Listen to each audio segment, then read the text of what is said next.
नम और टेर कायनात के अंदर अपनी पुरानी यादों में खोते चले गए। ये यादें आदम के बाप से भी आगे की थीं। एक हफ्ता तक चुपचाप किसी ख्वाब की कैफियत में गुम नींद में चलने वालों की तरह इस दुनिया में डूबते रहे। ये दुनिया सिर्फ जागते कीड़ों की पर लुत्फ पर छाइयों से रोशन थी। उनके फेफड़े दम घोटने वाली बदबू से फटने लगे। अब वापसी मुमकिन न थी, क्योंकि वो जहां से रास्ता बनाते वो दोबारा पौधों से बंद हो जाता। देखते ही वो दोबारा उग आते। ठीक है, जोजे इरिकियादो बोनिदा कहता। असल मसला यह है कि हम समत ना भूल जाएं। वो कुदनुमा के जरिए अपने साथियों को रास्ता दिखाता रहा ताकि वो इस तिलिस्मी इलाके से बाहर निकल सके। वो अमास की रात थी। तवील सफर की थकन से चूर उन्होंने दरख्तों से अपनी झोलियां बांधी और 2 हफ्तों के मुसलसल सफर के बाद गहरी नींद सो गए। सुबह जब उनकी आंख खिली तो सामने का मंजर देखकर हैरान रह गए। उनके सामने फर्न और खजूर के दरख्तों में घिरा सुबह की रोशनी में सफेद और सलोफ की तरह का भर भरा एक बड़ा कदीम हस्पानवी जहाज बाएं रुख को झुका नजर आया। इसके मसूल पर बारहान के चीथड़े झोल रहे थे। जहाज के रस्सों पर गया थी। इसका पीटा नरम काई और गिले हुए फलों से भरा पथरीली जमीन पर जमा खड़ा था। यूं लगता जैसे वो अपनी जगह घेरे जमाना की तबाकारियों और परिंदों की दस्त बुर्द से परे तन्हाई और गुमनामी की दुनिया में गुम है। मुहिमजुओं ने जहाज के अंदरूनी हिस्सा का एहतियात से जायजा लिया। वहां फूलों के जंगल के अलावा कुछ भी नहीं था। जहाज की मौजूदगी कहीं करीब ही समंदर का पता देती थी। जूड़े इरिकियुत बोइंदी की हिम्मत जवाब दे गई। इसने अपनी मुतलौविन मिजाजी का अजाब समझा कि वो समंदर जिसे वो इतनी कुर्बानियों और मुश्किलों से न ढूंढ पाया था, वो अचनचीत बगैर किसी तलाश के नाकाबिल तस्खीर दीवार की तरह रास्ता रोके खड़ा था। बरसों बाद जब ये वसिब डाक की बाकायदा तरसील के लिए इस्तेमाल होने लगा, इस वक्त एक बार फिर करतुल औलानो बोइंदी ने इस जंगल को पार किया और 11 के खेत में जहाज का वही जला हुआ ढांचा नजर आया। इससे इसे यकीन आया कि इसके बाप की कहानी महज ज़हनी इख्तिरा नहीं थी बल्कि हकीकत थी। वो हैरान था कि जहाज बख्शकी के इस हिस्से में किस तरह आन फंसा होगा, लेकिन जूड़े इरिकियादो बोइदा को इस बात से कोई गरज नहीं थी। जहाज को वहीं छोड़कर 4 दिन के सफर के बाद जब उसने समंदर देखा तो उसके ख्वाब टूट गए। ये तमाम कुर्बानियां और मुश्किलात इस समंदर के लिए तो नहीं थीं। खुदा गारत करे, इसने ऊंची आवाज में कहा। माकोंदो हर तरफ पानी से घिरा जूड़े अर्कीदर बोइंदी के बेडेंगी नक्शे के मुताबिक जजीरा नुमा माकोंदो के बारे काफी अरसा तक में सोच रही। ये नक्शा इसने वापसी पर बनाया। इस वक्त वो गुस्सा में था और रास्ता की मुश्किलात को बड़ा चढ़ाकर बयान किया। गोया अपनी बदनीति के सबब वो खुद को सजा दे रहा हो कि इसने कैसे इस जगह को चुना था। हम कहीं नहीं जा सकते, वो अर्सुला से लड़ पड़ा। हम यहीं गिल मर जाएंगे। हम साइंस से कोई फायदा नहीं उठा पाएंगे। जूड़े इरिकियादो बोइदा तजर्बा मुख के छोटे कमरे में बंद दिनों ये सोचता रहा और फिर यही विश्वास उभरा कि माकोंदो को किसी अच्छी जगह दोबारा बनाया जाए। इस दौरान अर्सुला को उसके हज़ियानी मंसूबे का इल्म हो गया। इसने च्यूंटी की राजदारी और सख्त मेहनत से बस्ती की औरतों को अपने शोहरों की इस मिस्कौन मिजाजी के खिलाफ हमवार कर लिया। सब मर्द तैयारी में मसरूफ थे। जोजे अर्किदो बोइंदी को पता न चला कि कौन मुखालफत कर रहा है और उसका मंसूबा उज़र टाल मटोल नाउमीदी और बहाने के कारण एक फरेब बनकर रह गया। अर्सुला ने मासूमियत के से अंदाज में इस पर नजर रखी। एक सुबह वो हिजरत के बारे बड़बड़ाता हुआ पिछले कमरे में तजर्बागाह का सामान डब्बों में रख रहा था तो अर्सुला को इस पर तरस आ गया, लेकिन इसने जोजे इरिकियुत बोइंदी के काम में खलल ना डाला। वो चुपचाप डब्बे को बंद करता इस पर कीलें ठोंकना। अर्सुला सियाही में बुर्श डुबोकर उन पर नाम लिखते हुए इसे देखती रही। अर्सुला इसकी खुद कलामी के दौरान सुन चुकी थी। जोजे अर्किदो बोकुंदी को बस्ती के लोगों का इस मुहिम पर तैयार न होने का इल्म था। जब जोजे अर्किदो बोइंदी घर का दरवाजा उखेड़ने लगा तो अर्सुला ने हिम्मत करके पूछा कि वो क्या कर रहा है। इसने बिरहमी से जवाब दिया, कोई हमारा साथ देने को तैयार नहीं। हम अकेले चलेंगे। अर्सुला परेशान ना हुई। हम नहीं जाएंगे, इसने कहा। यह हमारे बेटे की जन्मभूमि है। अब तक हमारा यहां कोई नहीं मरा। जहां कोई अपना दफन न हुआ हो वो जगह अपनी नहीं हुआ करती। ओ जोजे इरिकियादो बोइदा ने कहा। अर्सुला ने मजबूती से कहा, यहां रुकने के लिए मुझे मरना पड़ा तो मैं मर जाऊंगी। जोज़े इरिक्यदो बोइंदी को गुमान भी नहीं था कि इसकी बीवी इतनी टेली है। इसने अर्सुला को सपने दुखाकर भाने की कोशिश की। दुनिया का अहद जहां इंसान जो भी ख्वाहिश करे पूरी हो, तिलिस्मी पानी छिड़को और दरख्त फल देने लगते हैं। जहां दर्द के लिए मुख्तलिफ तुम के सुनते आलात मिलते हैं, लेकिन अर्सुला की बुद्धि में ये बात न आई। अपनी बेवकूफ़ी की इजादात बारे सोचने की बजाय तुम्हें अपनी औलाद की फिक्र करनी चाहिए, वो अर्सुला ने कहा। देखो उनकी क्या हालत है, गधों की तरह वहशी होते जा रहे हैं। जोज़े इरिक्यदो बोइदा ने अपनी बीवी की बात को यूं ही लिया और खिड़की में से झांक कर देखा। बच्चे नंगे पांव बाग में दौड़ते फिर रहे थे। इसे यूं लगा जैसे लड़के अचानक बड़े हो गए हों। जूड़े इरिक्यदो बोइदा को कहीं अंदर से कुछ सूझा। एक रूहानी कैफियत अपने हाल से अपनी यादों के अनजाने गोशों में जा पड़ा। अर्सुला घर की सफाई कर रही थी। अब इसे घर छोड़ने का खतरा नहीं था। जूड़े इरिक्यदो बोइदा अपने आप में कम बच्चों को देखता रहा। इसकी आंखों में आंसू बहने लगे। इसने हथेली की पुष्ट से आंसू पूछे और सर झुकाकर गहरा सांस लिया। ठीक है, जूड़े इरिक्यदो बोइदा ने कहा। लड़कों से कहो डब्बों से सामान निकालने में मेरी मदद करें। सबसे बड़ा बेटा जोज़े इरिक्यदा 14 बरस का था। चौकोर सर, घने बाल और बाप की सी फितरत। वो जिस्मानी तौर पर बाप पर गया था, लेकिन बचपन से ही ये बात खिल गई कि इसमें तखय्युल की कमी है। माकोंदो बसाने से कबल जब वो दुश्वार पहाड़ियां पार कर रहे थे, ये उन्हीं दिनों की यादगार था। वालिदैन ने शुक्र अदा किया कि इसकी शक्ल जानवरों की सी नहीं। माकोंदो में पहला इंसान औलानो उतरा। मार्च में वो 6 साल का हो जाता। वो कम गो और तन्हाई पसंद था। वो माँ की कोख में रोया और जब वो पैदा हुआ तो उसकी आंखें खिली थीं। जब नाड़ काटने लगे तो उसने अपना सर उधर उधर घुमाकर माहौल देखा और घर में मौजूद हर शय और हर शख्स का बेखूनी से जायजा लिया।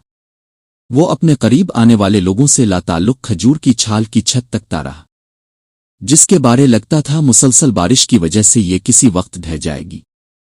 अर्सुला ने इसकी निगाहों पर कभी तवज्जो ना दी। जब 3 साला औलानो किचन में आया तो वो उबलते सूप को चूल्हे से उतार कर मेज पर रख रही थी। दरवाजे से लगे बच्चे ने हैरानी से कहा, सूप गिरने वाला है। जिन ही बच्चे ने कहा, किसी गैर मरी कुव्वत के जेर असर बर्तन मेज के कोने की तरफ खिसका और फर्श पर गिरकर टूट गया। अर्सुला घबरा गई।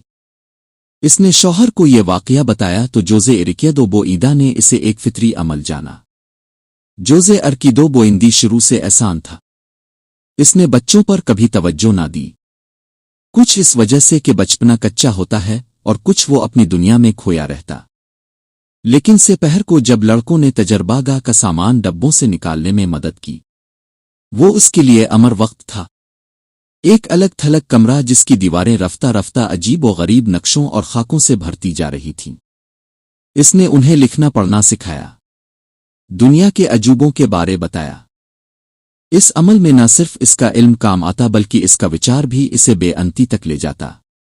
उन्हें मालूम हुआ कि जनूबी अफ्रीका की दूसरी सरहद के बासी इतने शांत और ज़हीन होते हैं कि फारिग वक्त में उनका एक ही काम होता है, बैठकर ज्ञान करना और बहर अलसीम को एक जजीरे से दूसरे जजीरे पर छलांग लगाकर पैदल पार करने वाले साल्विनिका की बंदरगाह तक पहुंच सकते हैं। ये सेहर अंगेज नशिस्तें लड़कों के जहन पर यूं कुन थीं कि बरसों बाद फायरिंग स्क्वाड को गोली के हुक्म से एक लम्हा कबल कर्नल ऑर्लिनो बोइंदी के जहन में मार्च की वो गर्म से पर आई जब उसने दौर से मगरुमान नाव और पक्की वासों के गीतों की आवाज सुनी। वो मीमनुस के दानाओं की हैरान कुन ईजाद का होका देते बस्ती में दाखिल हो रहे थे। इसका बाप तबीयात का सबक अधूरा छोड़कर हाथ हुआ में बुलंद किए किसी शहर में गिरफ्तार खड़ा था। ये नए पक्की वास थे। जवान मर्द और औरतें सिर्फ एक जबान बोलते थे। उनकी जल्द चिकनी थी। उनके जहन और हाथ खूबसूरत थे। उनकी मूसीकी और गीतों ने माकोंदो की गलियों में तिलिस्म बिछा दिया। वो रंग बरंगे तोते पकड़े इतालवी गीत गा रहे थे। तुनुबवरे की आवाज पर मुर्गी सो सोने के अंडे देती। एक पालतू बंदर लोगों का तखय्युल पकड़ता। एक मशीन कमीज के बटन टांगकुत्ती और बुखार भी कम करती। एक आला इंसान की नाखुशगवार यादें दिमाग से मिटा देता और एक प्लेट्स वक्त का ध्यान खत्म कर देती। साथ ही 1000 और इजादात। यकीनन जोज़े इरिक्यदो बोईदा के दिल में ऐसी मशीन की ईजाद के लिए मनचाहा होगा कि जिसके कारण तमाम बातें याद रखी जा सकें। कुछ देर में पक्की वासू ने बहती उलट-पलट कर दी। माकौंदों के बासी मेले की भीड़ में गुम हो गए। दोनों बच्चों को पकड़े कि कहीं भीड़ में गुम ना हो जाएं। सोने के दांतों वाले मसखरे से टकराता 6 बाजू वाले जादूगिरों से उलझता। हुजूम में संदल और पीने की मिली जली बो से जी मतलाता जोज़े इरिक्यदो बोईदा पागलों की तरह मिल्किया विलियस की तलाश में था ताकि वो इस अजीब व गरीब तिलिस्मी और बेअंत गिरा को खोल सके। इसने कई भी वासों से पूछा लेकिन उनके दरमियान ज़बान आड़े आती। आखिर वो मिल्किया विलियस के खैमा तक पहुंच गया। वहां एक खामोश तब आर्मेनी ऐसा शरबत बीच रहा था जिसको पीने से इंसान नजरों से ओझल हो जाता। जब जूड़े इरिक्यदो बोईदा भीड़ में कोहनियां मारता चीरता इससे सवाल पूछने लगा तो आर्मेनी अंबरी माए का गिलास पी चुका था। खौफनाक धुएं के बादल में गुम होने से पहले पक्की वास ने जूड़े अर्किदो बोइंदी को अपनी निगाहों में जकड़ लिया।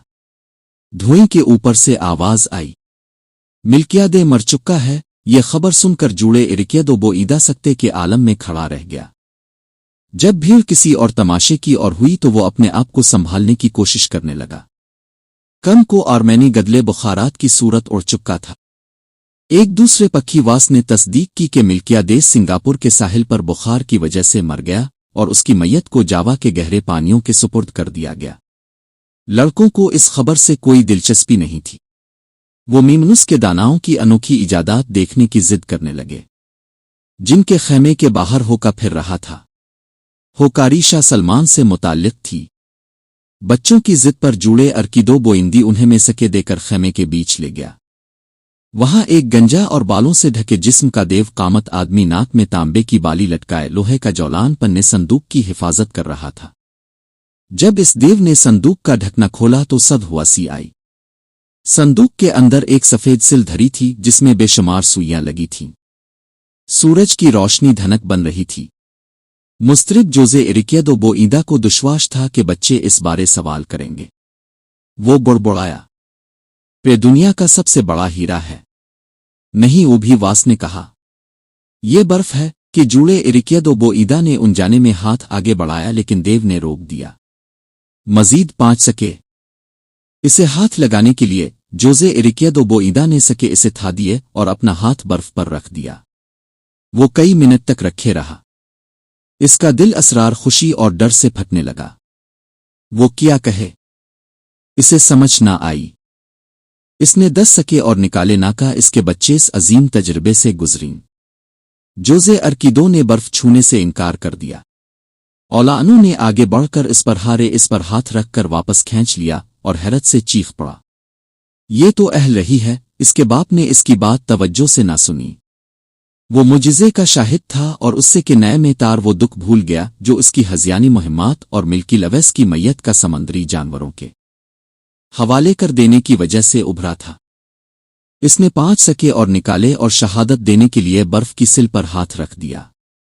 ये आज के दौर की अजीम ईजाद है। जब सर फ्रांस ड्रेक ने 16वीं सदी में रहूचा पर हमला किया तो अर्सुला की सगड़वादी खतरे की घंटियों और तोपों की गरज से इतना डी के इसके औसान खता हो गए और खौफ के मारे चूल्हे पर जा गिरी। वो जलने की वजह से हमेशा के लिए माजूर हो गई। वो तकिया का सहारा लेकर एक पहलू पर बैठ सकती थी। इसकी चाल में अजीब व गरीब किस्म का झोल था। इस हादसे के बाद वो कभी लोगों के सामने ना आई। वो किसी से ना मिलती। इसे वहम हो गया था कि इसके जिस्म से जलते गोश्त की बो आती है। वो सुबह तक सहन में बैठी रहती। खौफ की वजह से इसे रात भर नींद न आती। मबादा अंग्रेज और उनके खूनखार कुत्ते ख्वाब में न आ जाएं जो हमले की रात कमरे की खिड़की से अंदर को दे थे। उन्होंने लोहे की गर्म सलाख के साथ शर्मनाक तशद्दुद किया था। इसका खावंद आरा गोअनी ताजिर था। इस खौफ से निजात दिलाने के लिए इसने अपनी आधी दुकान दवाइयों और दिल जुइयों पर खर्च कर दी। आखिरकार वो तमाम कारोबार समेटकर समंदर से दूर पहाड़ों के दामन में आबाद मकामी इंडियन की एक परसुकून बस्ती में चला गया। वहां इसने ऐसा घर बनवाया जिसके बेडरूम में कोई खिड़की नहीं थी ताकि इसके ख्वाबों में डाकू अंदर ना आ सकें। इस दौर की बस्ती में कुछ अरसे से तंबाकू का एक मकामी काश्तकार डान जूड़े अर्किदो बोइंदी रह रहा था। इसने अर्सुला के सुकरदादा के साथ मिलकर एक मुनाफा बख्श कारोबार का आगाज किया। चंद सालों में उनकी किस्मत बदल गई। सदियों बाद तंबाकू के इस मकामी काश्तकार के पड़पोते ने आरुगवानी की पोती से शादी कर ली। हर बार जब अर्सुला को अपने खावंद के जुनूनी ख्यालात पर गुस्सा आता तो वो 3 सदियों कब्ल के इस दिन को कोसती जब सर फ्रांस ड्रेक रहूचा पर हमला आवर हुआ था। बस ये इसके मन की शांति का बहाना था, वरना वो ऐसे बंधन में बंधे थे जो मोहब्बत के सिंबंध से ज्यादा मजबूत था, और वो सिंबंध था ज़मीर की खलिश का। वो अमजाद थे। दोनों एक कदीम बस्ती में पले बड़े जिसे उनके आबा व अजदाद ने अपनी मेहनत और आदात व अतवार से सूबे का बेहतरीन कस्बा बना दिया था। को उनकी आपस में शादी की पेशिन कोई इसके पैदा होने से पहले हो चुकी थी, लेकिन उन्होंने आपस में शादी का इजहार किया तो रिश्तादार आड़े आ गए। उन्हें डर था कि 2 सदियों की आपस में रिश्तादारी की वजह से कहीं अगवाने न पैदा हों और खानदान को किसी जात का सामना न करना पड़े। इससे पहले एक शर्मनाक मिसाल मौजूद थी। अर्सुला की एक फूफी की शादी जूड़े इरिकियदो बोईदा के चा के साथ हुई। उनका बेटा तमाम उम्र ढीली पतलूने पहनता रहा क्योंकि इसके पीछे बोतल खोलने वाले आले की तरह एक कर कुर्री हड्डी की दम थी, जिसके सिरे पर बालों का कच्छा था। बिल्कुल सुवर की दम की तरह कोई औरत इसे न देख सकती थी, लेकिन इसके एक कसाई दोस्त ने बगदी से इसकी दम काट दी तो ज्यादा खून बह जाने की वजह से 42 साल की उम्र में कनवारा मर गया। जूड़े इरिकियदो बोईदा ने जवानी के जोश में महज एक फिक्रा कहा, फिर किया है? वो सुवर पैदा हों बस बोल सकते हों। उनकी शादी बड़े धूमधाम से हुई। बैंड बाए और आतिशबाजी हुई। अर्सुला की मां ने मनहूस किस्म की पेशिन गोइयां करके इसे न सिर्फ डरा दिया बल्कि इसने अर्सुला को मशवरा दिया कि वो शादी होने के बावजूद हम बस्तरी से बची रहे, अपने सेहतमंद शौहर से डर कर के कहीं वो जबरदस्ती अपनी बात मनवा ना ले। इसकी मां ने बादबानी कपड़े का एक भद्दा सा जेर जामा सी दिया, इस पर चमड़े की पट्टियां चढ़ा दें। वो सामने की तरफ से लोहे के बक्सवे से बंद होता था। वो रोजाना सोने से पहले इसे पहन लेती। यूं ही चंद माह गुजर गए। दिन के वक्त जूड़े इरिकियदो बोइंदी अपने लड़ाका मुर्गों की देखभाल में लगा रहता।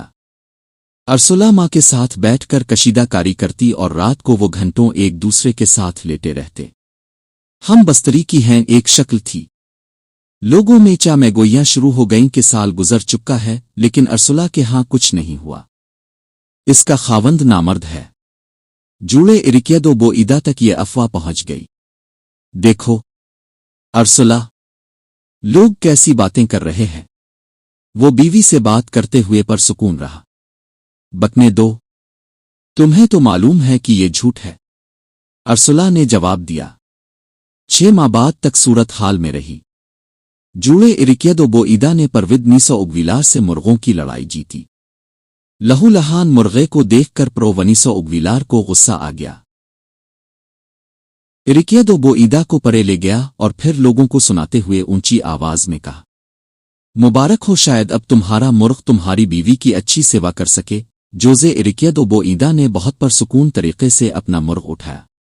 मैं अभी आता हूं, इसने लोगों से कहा और फिर प्रोवनीसो उगोरेला से कहा, तुम घर से कोई हथियार ले आओ, मैंने तुम्हें कत्ल करता है। 10 मिनट के अंदर वो दादा का दंदानेदार भाला लेकर आ गया, जिसे इसके दादा अर्कीदो बोइंद अव्वल ने इस इलाके के चीतों के लिए इस्तेमाल किया था। मैदान में आधे से ज्यादा बस्ती वाले इकट्ठे हो चुके थे। परविद नीसो उगविलार उसके इंतजार में था, लेकिन इसे बचाव का मौका ही ना मिला। जूड़े इरिकियदो बोईदा ने बैल की ताकत से निशाना लेकर उसका गला फाड़ दिया।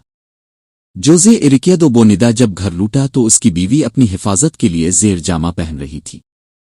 इसने भाले को इसकी तरफ करके कहा, इसे उतार दो। अर्सुला अपने खावंद का इरादा भांप गई, लेकिन नताइज के जिम्मेदार तुम होगे, वो बड़बड़ाई। जूड़े इरिकियत बोइंदी ने भला कच्ची जमीन में गाड़ दिया। तुमने अगवाने भी बने तो हम उन्हीं को पाल लेंगे, इसने कहा। मैं तुम्हारी वजह से मजीद कत्ल नहीं करना चाहता। तमाम बस्ती वालों ने पूरी रात मैयत के करीब गुजारी। परविद नीसो उगविलार के रिश्तेदारों के बहनों से हुआ बोझल थी। बोझल हुआ तमाम रात बेडरूम थपथपाती रही, लेकिन वो बेताल्लुक बने जून की खुश्क चांदनी में नहाई खुशगवार रात में सुबह तक एक दूसरे में डूबे रहे। इज्जत का मामला था। इसे डोइल का नाम देकर रहा दिया गया, लेकिन जूड़े इरिकियदो बोदी को जमीर की खलिश सुकून नहीं लेने देती थी। एक रात अर्सुला को नींद ना आई। वो उठकर सहन में पानी पीने गई तो परविद नीसो उगविलार मटके के करीब खड़ा था। इसका चेहरा उदास था। वो नीला हो रहा था और अपनी गर्दन का सुराख सपर तो घास से भर रहा था। अर्सुला को इससे डर ना लगा बल्कि इसे रहम आ गया। वो अपने कमरे में गई और शौहर को बताया। जोजे इरिक्यादो बोमेदा ने इस बात की तरफ तवज्जो न की। बस अंदर की खलिश हमें बेसुकून कर रही है। 2 रातों के बाद अर्सुला ने परवो नीसो उगविलार को दोबारा देखा। अब के गुस्ल खाने में अलिफ बसपार तो घास के साथ गर्दन का खून साफ कर रहा था। एक और रात वो बारिश में फिर रहा था। जोड़े इरिक्यादो बोईदा अपनी बीवी की इस परेशानी से तंग आ गया और भाला लेकर सहन में आ गया। जाओ जहन्नम में जा मरो, जोजे इरिक्यादो बोनिंदा ने कहा। अब जितनी बार सामने आओगे मैं इतनी बार कत्ल करूंगा। परविद नीसो उगविलार जमा खड़ा रहा। जोड़े इरिक्यादो बोईदा को इस पर भला फेंकने की हिम्मत न हुई, फिर वो सुकून से न हो सका। जिस तौर पर वर्नीसो अगर लार ने इस तरफ देखा लगता था इसे जिंदा रहने की ख्वाहिश थी, और जिस तरीके से वो घर में पानी ढूंढता फिर रहा था और जिस तरह वो घास को गीला करके अपने घाव पर रखना चाहता है, इस बात पर जोजे इरिक्यादो बोईदा और बेसुकून हो गया। वो बहुत बेचैन है, इसने अर्सुला से कहा। देखो कितना तन्हा फिरता है। जब अगली बार अर्सुला ने इसे चूल्हे पर रखी पुतलियों के ढक्कन खोलते देखा तो उसने विचार किया कि उसे पानी की तलाश है। इसे पर वो नीसो उगविलार पर बड़ा तरस आया। उसने घर में जगह जगह पानी के जुग रख दिए। एक रात जोजे इरिक्यादो बोनिदा ने उसे अपने कमरे में घाव धोते देखा तो बर्दाश्त न कर सका। ठीक है परविद नीसो, जोड़े इरिक्यादो बोईदा ने कहा, हम बस्ती छोड़ देंगे।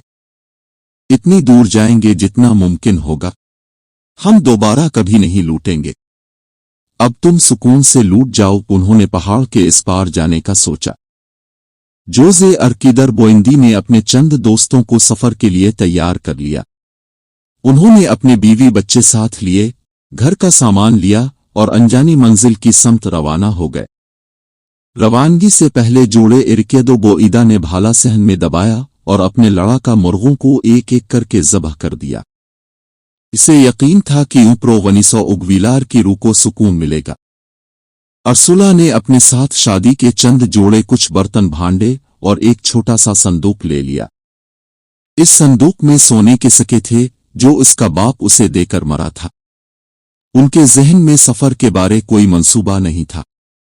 बस वो रिसोचा की दूसरी समत चल पड़े ताकि सफर में उन्हें कोई जानने वाला ना मिले। वो अपना नाम और निशान नहीं छोड़ना चाहते थे। ये अजीब सफर था।